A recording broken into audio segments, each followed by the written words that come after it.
All right. Next item is our recreational value capital improvement program. Mr. Meow, Mr. Bessler.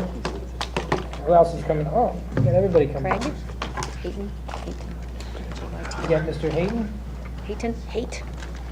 No. Hayton? Hey. Hayton. I've been called worse.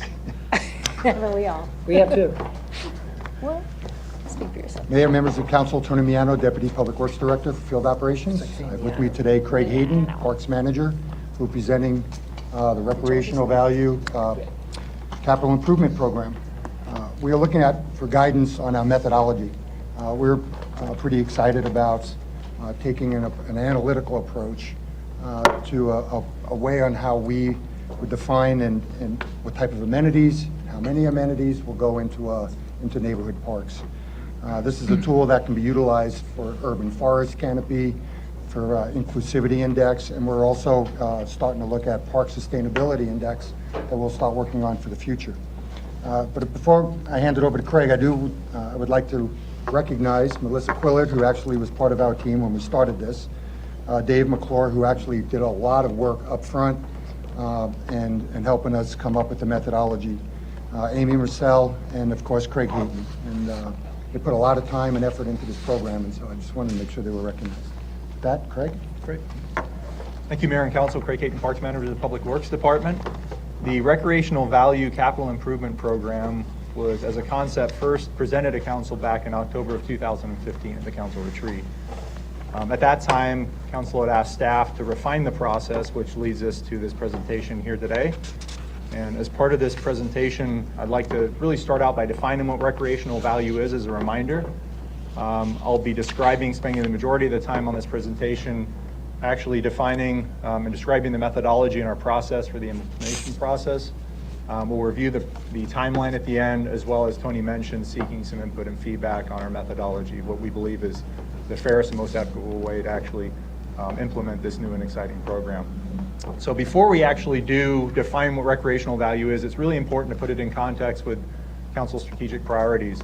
And first and foremost, the Recreational Value Capital Improvement Program feeds really well into the quality of life strategic priority, specifically for our park users and our residents as it relates to the last two terms on there, with an emphasis on equity and diversity. These are two terms that are going to come up multiple times within this presentation. We believe that these are really key to implementing this really new exciting capital improvement program. And then specifically, there is a performance measure that is tied to it that is related to quality of life. It's 316 on achieving a rating of satisfied or very satisfied with the quality of the city's recreational facilities. Next, there's also a sustainability priority, specifically the performance measure 4.11, where this will speak specifically to achieving a canopy coverage of 25 trees per acre, which is our goal and Council's goal as well, to ensure that we meet this as part of the capital improvement program specifically. So now it's important really to dive into what exactly is the Recreational Value Capital Improvement Program. First and foremost, the intention is to provide both an amount and type of amenities within parks that would generate really a diverse play and interaction experience for our residents, not just the residents that are currently utilizing the parks, but hopefully going to draw more residents within our parks through these additions utilizing these recreational value funds. Just real quick, it looks like we added in the wrong PowerPoint. There's actually an updated one. That's true. It is And a so little the different. information you see on your in different. your packet and what's up there are not the same. Can we take a second and reload the right PowerPoint? That one it's an older version. Great. Just take a second, maybe we can just pull it up. Thanks. Right. Mr. Mayor, thank you. So I'll let We got the right. All right, we're going good. Thank you, All Mayor right, Chang. continue, please. Right. Okay, so That's funny. just as a reminder, recreational value really is intended to provide both an amount and type of amenities within parks. They're going to provide that diverse play and interaction experience. So really a new experience within a parks that doesn't exist currently. And it's really important to state up front that we've been successfully addressing our capital improvement program through the 4 tiers, specifically on the first 2 levels through the last few years, which is a focus on public health and safety and then maintaining the assets that already exist within the park system. What this recreational value capital improvement program does is it moves us then, while we continue to work on those level 1s and 2s, is it provides the opportunity to move into levels 3 and 4 at the same time, which defined is through customer enhancements and also new amenities and then system expansion within the parks as well. So it's really a supplemental to what we're currently doing, where the main focus still remains on maintaining public health and safety and the existing assets. We are now also going to dedicate some funding through this capital improvement program to those levels 3s and 4s for the customer enhancements and then the new amenities within parks specifically. So the important question then ends up being is how do we actually implement this? Now that we've defined it, it's important really to take a two-pronged approach, where the first approach, the first piece of this puzzle, really is addressed through base amenity equity.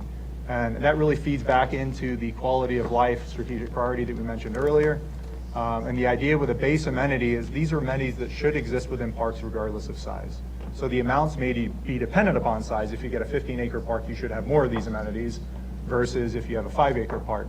But the idea is that there are going to be 4 main categories that would feed into the base amenities that we're looking at having equity, not just within a park or 2, but throughout the entire system, utilizing these capital improvement funds. And the 4 categories are trees, again, tying into our performance measure for sustainability, 25 trees per acre. There'll be a Ramada component that is tied to each park and the park size. Playgrounds, I'll get into the specifics of exactly what those elements will be within the playgrounds. And then there are miscellaneous site furnishings that are sometimes not seen as important, but are definitely critical depending on the time of year, like drinking fountains, dog bag dispensers, trash and recycling containers within parks, unshaded picnic areas, and then also benches. These are things that, again, regardless of the size of the park, we should have these amenities within our system, but depending upon the size, we want to make sure that we're actually scaling them appropriately. So these are the 4 main categories.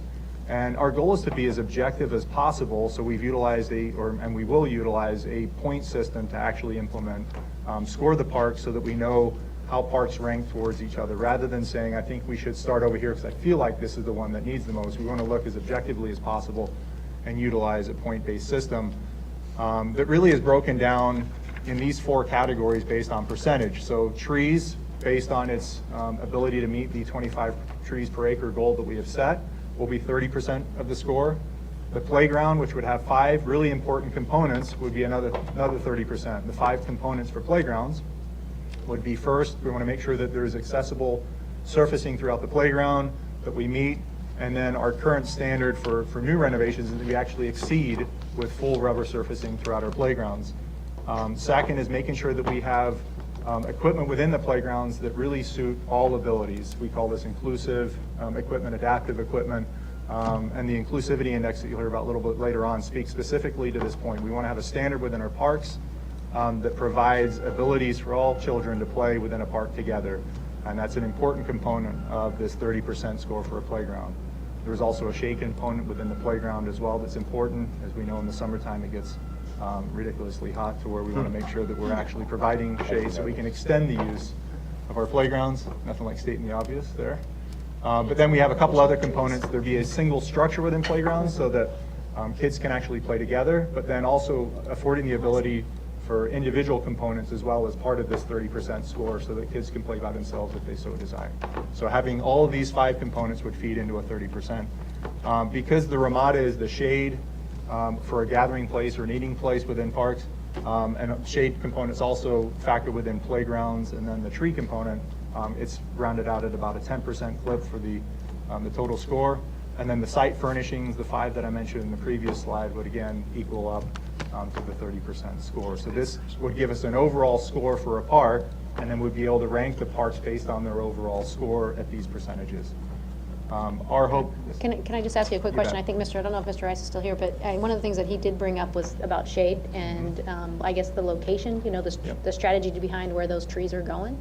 Can we talk a little bit more about that? Certainly, once we identify what the needs are, we'll work with our landscape architect and with Bonnie Richardson, who's been working with Urban Forest Master Plan, specifically to address cooling effects within parks, trying to identify those areas where people gather, identifying walking trails, areas still utilizing and keeping open space is important as well, possibly as you look for future use as well. But those we would work internally with staff who are designers specifically that would address those components. So I think that's going to be really key and critical to this moving forward, especially as we look at adding trees within parks, that we put them in the right place to provide the effects and also the recreational abilities that they provide. So great question. So if these are the 4 categories, I think it's really important to see how could this possibly look? How could the funding then be spent? This isn't, I use an example of a 5-acre park. There is no exactly 5-acre park out there, so this isn't representative of Park X. But the goal then through this recreational value and the standards that we want to set is to have a park that would have 25 trees per acre. So you're looking at 125 trees in this park. There would be a ramada, the playground would meet each of those 5 criteria that I explained, and then the site furnishings based on the numbers that we believe is equitable. Unfortunately, there isn't very much historical data throughout the United States on trying to figure out how many amenities are within parks, but we believe this to be the most equitable number. This is what a park should have if it was a 5-acre park. But the reality is that there may be a 5-acre park that has 45 trees instead of 125. It may not have a ramada. It may meet many of the actual components for the playground, but it may be missing a shade structure, and then it's hit or miss as it relates to the site furnishing specifically. So what we would then specifically do would be to utilize the recreational value funding to add 80 trees within this park to bring it up to the standard. We would also install a ramada. A shade structure would be installed over the playground, and then there would be 2 extra picnic areas, which would be uncovered benches with grills, and then, or tables with grills, and then some additional benches would be added to the park, as well as a drinking fountain, to make sure that this is where specifically the funding would be allocated through this capital improvement program to bring this park and every other park up to a standard throughout our entire system. So this would just be an example. Lauren? So in the memo that you attached, there is a Appendix A, and you talk about dog bag dispensers. That's for dogs to have plastic bags to carry with them, right? So it's 1 per every 3 acres. How many parks do we have that are less than 3 acres? I know I'm putting you on the spot. There are a but- few, like Birchwood Park, Yeah. Gakey Park is a smaller park that's within the system. So we would ensure that there's at least 1 for the dog bag dispensers. But this would be our, and many of the Right. parks for dog bag dispensers Right. already have them at the entry points. Right. And if there's multiple entry points at a Gakey Park, there may be multiple already there. I'm just wondering, I mean, it's almost a guaranteed use of a park, is that someone's going to walk a dog. So couldn't we sort of guarantee that every park had at least 1 dog bag dispenser? Certainly. So is that? That would be the currently- intent through this. Oh, because I just interpret it as 1 per every 3 acres, but you mean? So it's more up to if it's- 3 right, acres, it would I have see. at least 1. Oh, good, okay. Yeah, that would be the intent. And if it's 5 acres, it would veer to the higher value. so- Correct, okay. wherever it fits. That would be the goal. Oh, that's excellent, great, thank you. Okay. And assuming now that we've utilized these funds to address the base amenities that are lacking and deficient to where we have equity among our entire system, we would then move on to what would possibly be, or is the actual intent of the recreational value capital improvement program, which is providing what we would determine as enhanced amenities within our parks. And these, again, just going back to the original definition, would provide that diverse, rich new experience that currently isn't existing within a park or the park system if it's a new amenity that we currently don't have within our system.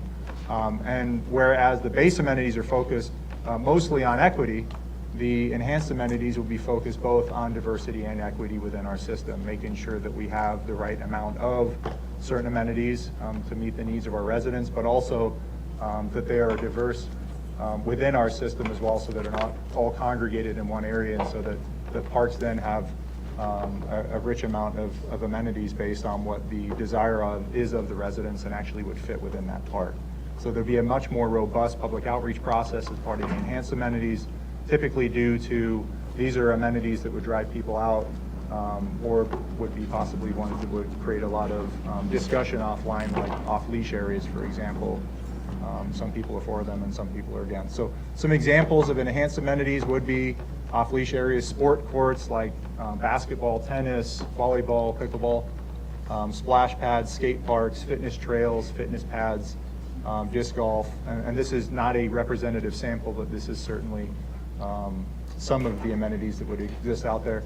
And then yet to be determined on how we would actually implement the point system, but we would want to look at the very same way that we're looking at the base amenities we would want to look at not the deficiencies from the enhanced amenities, but the opportunities that we have within our system of trying to make this objective as possible, utilizing a point system by grouping and looking at what would be possible based on park size and where these amenities fit throughout the city. Councilman Granville? Thank you, Mayor. I assume you'd do this the same way we've done other sort of park improvements, where you just wouldn't show up with, disc golf. You'd have some boards and some options, and people would put stickers on the ones they like. And Correct. so if somebody, really wants a splash pad or a skate park or a fitness trail, it's up to them. Correct. Okay.